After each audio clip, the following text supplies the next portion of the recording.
Truly, have you ever wondered what kind of world we could create if we truly work together? The answer lies in the 17th Sustainable Development Goal, the SDGs. These goals are not just ambitious ideas, they are a real action plan to transform the world by 2030. The beauty of these goals is that they cover everything we need for a better future, from ending poverty to protecting the environment. Let me take you through all 17 of the Sustainable Development Goals. First, let's talk about poverty. Did you know that even today, about 10% of the world lives in extreme poverty? That means millions of people barely survive on less than $2 a day. Can you imagine living like that? The first SDG is simple, no poverty. But achieving this means more than just giving money. It means creating opportunities, giving people access to education, jobs, and health services, and ensuring a safety net for the most vulnerable. And what's the second thing that goes hand in hand with the poverty? That's the hunger. Around 690 million people still go hungry. And it's not because we lack food, it's because of unfair distribution and food waste. This goal aims to end hunger and ensure that everyone, everywhere, has access to nutritious food. That's not just about feeding people today, it's about sustainable farming practices that protect our land and resources for the future. Speaking of the future, let's talk about good health. We all know that health is the foundation of everything, right? SDG 3 focuses on ensuring healthy lives and promoting well-being for all. But it is a big challenge, especially after COVID-19. It should health system worldwide. We need stronger healthcare systems, universal health coverage, and access to vaccines and medicines for everyone. Now, think about education. It is often said that quality education is the key to success. But not everyone has the same access to good schools or trained teachers, especially in rural areas or conflict zones. SDG 4 wants to ensure that every child, regardless of where they are born, they get access to inclusive and equitable education. And when kids are educated, everything changes. They get better jobs, they contribute to their communities, and the cycle of poverty begins to break. And this brings me to gender equality. Imagine a world where every woman and girl has the same opportunities as men, where they can pursue careers, be leaders, and live without fear of violence. Gender equality is not just about women's issue, it's a human issue. SDG 5 aims to eliminate all forms of discrimination and violence against women and girls. And it ensures they have equal rights to resources, education, and employment. Empowering women empowers society. Now, let's talk about something we often take for granted. That's clean water and sanitation. Over 2 billion people lack access to safe drinking water. That is a staggering number. SDG 6 is about making sure that everyone, everywhere has access to clean water and proper sanitation. It's not just about building more water pipes, it's about managing our water resources more sustainably, so we don't run out in the future. And speaking of sustainability, we come to affordable and clean energy. Imagine a world where everyone has access to reliable, affordable and sustainable energy. Solar, wind, hydropower, these renewable energy sources are the future. And SDG 7 focuses on transitioning the world away from fossil fuels to these greener alternatives. Clean energy doesn't just help the environment, It also powers economies. It also creates jobs and improves people's quality of life. Now, let's get down to work.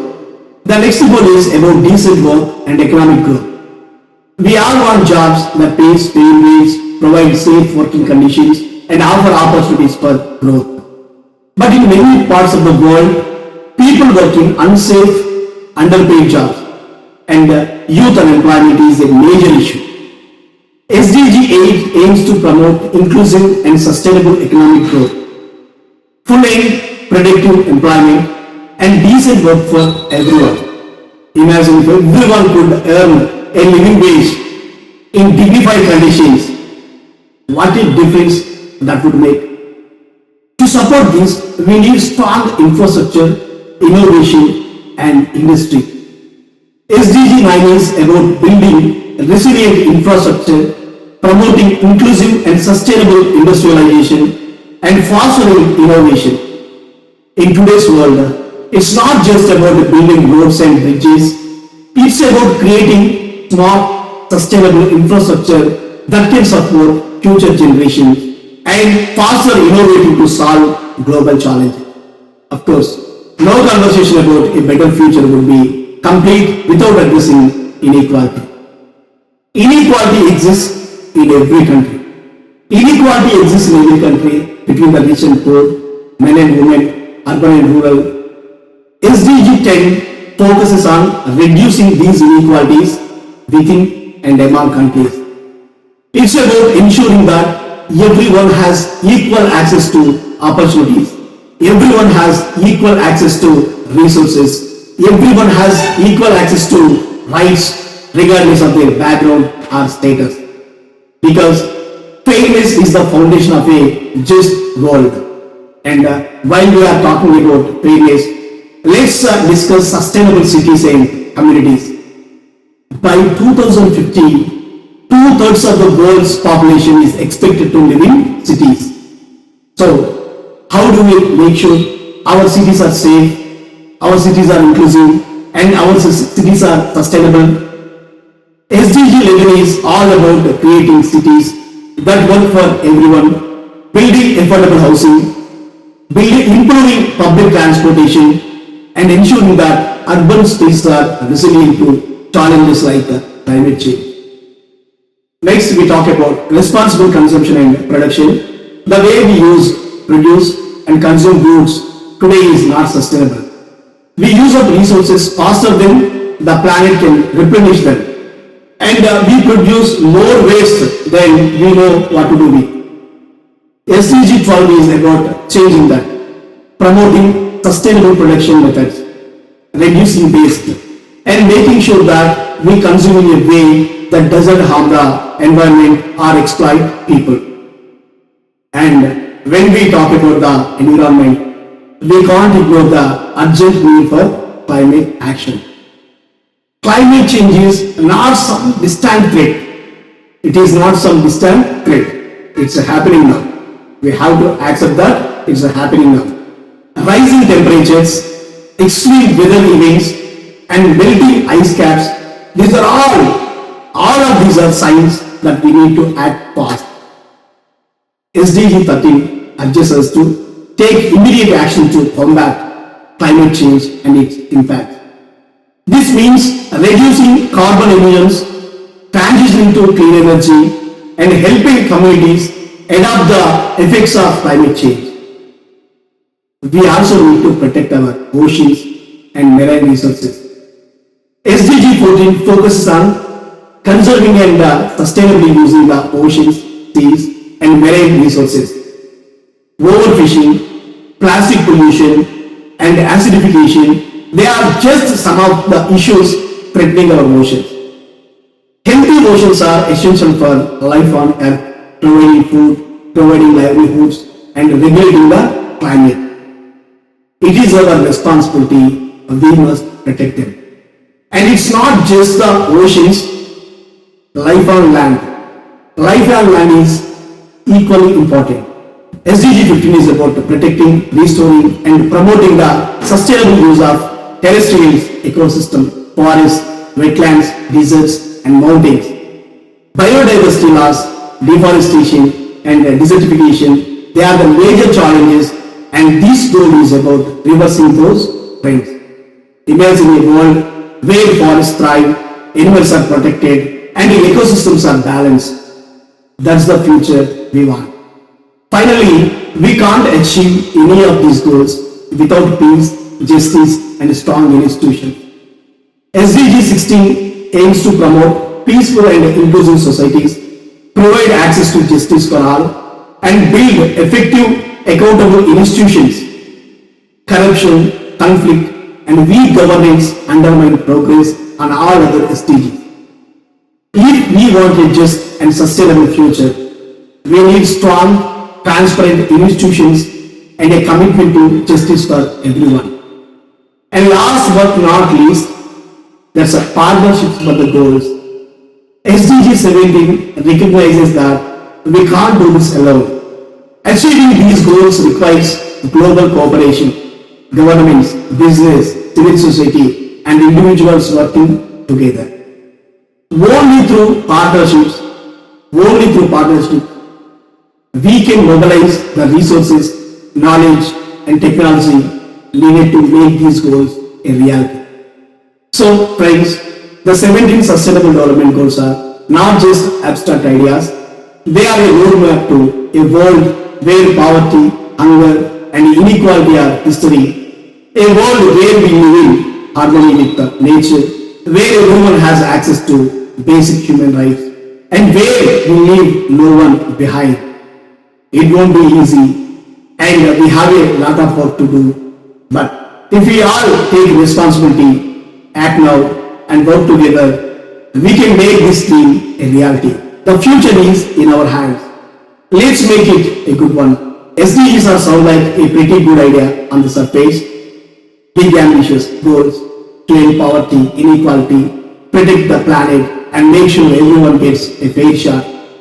But are we really getting to the root of the problems we are facing? Or are we just putting fancy labels on band-aid solutions?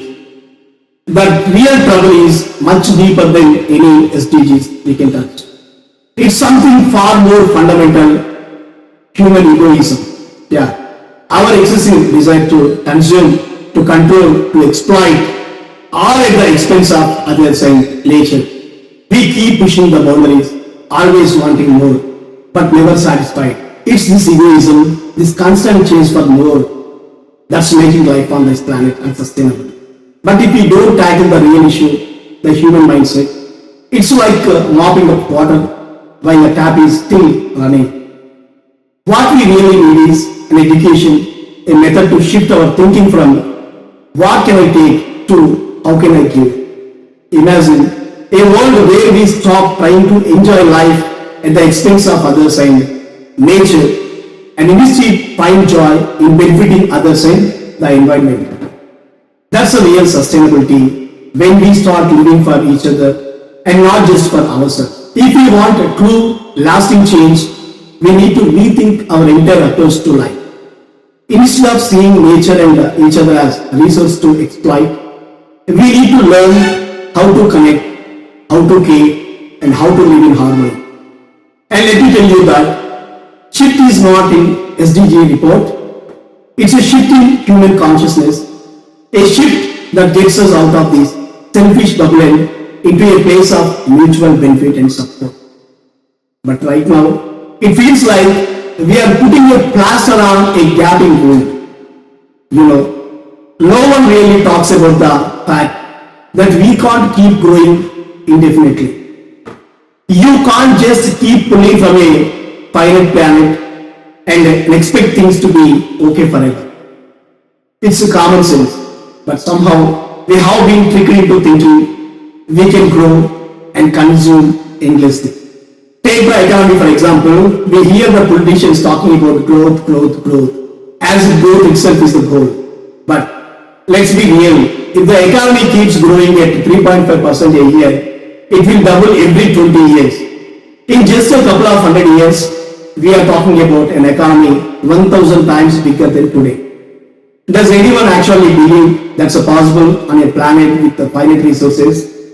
I don't. What's worse is that we have entire populations who will never reach the standard of living of the wealthiest countries.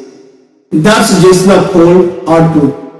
We have to accept that growth as we define it today is not sustainable, and instead we need to rethink what it means to thrive, not just as individuals but as a planet. We need to get to the root of the problem, and the truth is our egoism, our consumption, our mindset. It's time to grow up, face reality, and start living in a way that's truly sustainable, not just for a decade or two, but for generations to come. Let's stop pretending we can have endless growth on a finite planet and start building a future that's fair, balanced, and sustainable in the true sense. And then the people. Most of us don't even know what the sustainable development goals are.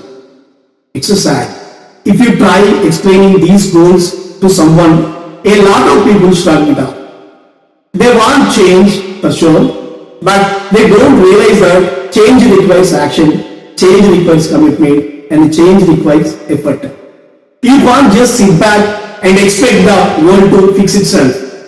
The thing is, achieving these goals is not possible if we have corrupt governments or if people are blind to what's really going on. Look at pollution. For example, look at pollution. The focus has shifted so much to this vague idea of climate change that we have lost sight of the more immediate, visible problem. We are caught in this fog of confusion. Meanwhile, pollution is skyrocketing. Every year, pollution kills 9 million people. That's 25,000 people every single day. And the suffering it causes, mind-blowing. The economic cost of this, around 36 trillion dollars. Yet, what do we see? Big polluting industries, fossil fuels, nuclear power. They are laughing all the way to the bank while people are dying. Imagine if you had something like a polluter must pay levy that could generate enough funds to clean up our planet in just over a decade. We could have a world with zero pollution. Doesn't that sound better than what we are dealing with now? But here is the point. Nations are so caught up in their own special interests that they forget about the bigger picture. They are more focused on their immediate gains than on the long-term health of the planet. Democratic nations react to whatever their voters are shouting about before election. Dictatorships, they just do whatever they want. And populist governments, they give people what they think they want, but not what they actually need. It's a mess. And it's because everything is connected. We are all independent. And if one part of the world is suffering, whether it's from poverty, war, or pollution, eventually we all feel brunt of it. Take countries like Australia. Instead of cutting back on coal production and helping developing nations transition to cleaner energy, they ramped up production when the prices dropped. They capitalized on the reduced demand. Smart for them, maybe, but terrible for the rest of the planet. People, especially the youth, are trapped in these endless cycles of war and peace. The migrations, the killings, the ethnic cleansing, it's all part of the same broken system. If we could rise above these divisions, faith, religion, inequality, we could start building a better society. And here is where the youth come in. Right now, we have 1.8 billion people between the ages of 10 to 24. That's the largest generation of young people in history, and most of them live in developing countries. They are the ones who can drive real change. They are connected. They are connected like never before. They are innovating, and they are already proposing solutions that can change the world. They want to be the part of the solution. They are the ones who can really make the SDGs happen. But they need the support. They need the skills. And they need the opportunities to make it work. The youth of today have the power to be critical thinkers, to question the status quo, and to challenge the structures that are holding us back. They are change makers. capable of mobilizing others and driving movements that demand real progress. They are innovators with fresh perspectives and direct knowledge of the issues that affect them the most. They understand their problems better than anyone else, and they have ideas that can offer real solutions.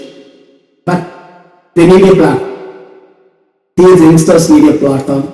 They need to be heard. They need to be given the tools to lead. And when they are empowered, when they know their rights and the skills to lead, they can drive change, not just in their communities, but globally. That's what the SDGs need to succeed. It's not just about government or government policies. It's about empowering the next generation to take charge of their future. The world doesn't change because of treaties or conferences. It changes because people, especially young people, when they get involved, when they get informed, and when they take action. So, if we want to make these sustainable development goals a reality, we need to start there with the people who have the passion and who have the power to make the difference, the youngsters. It's time we all take responsibility. It's time we all have to do hard work together for a world that truly works for everyone.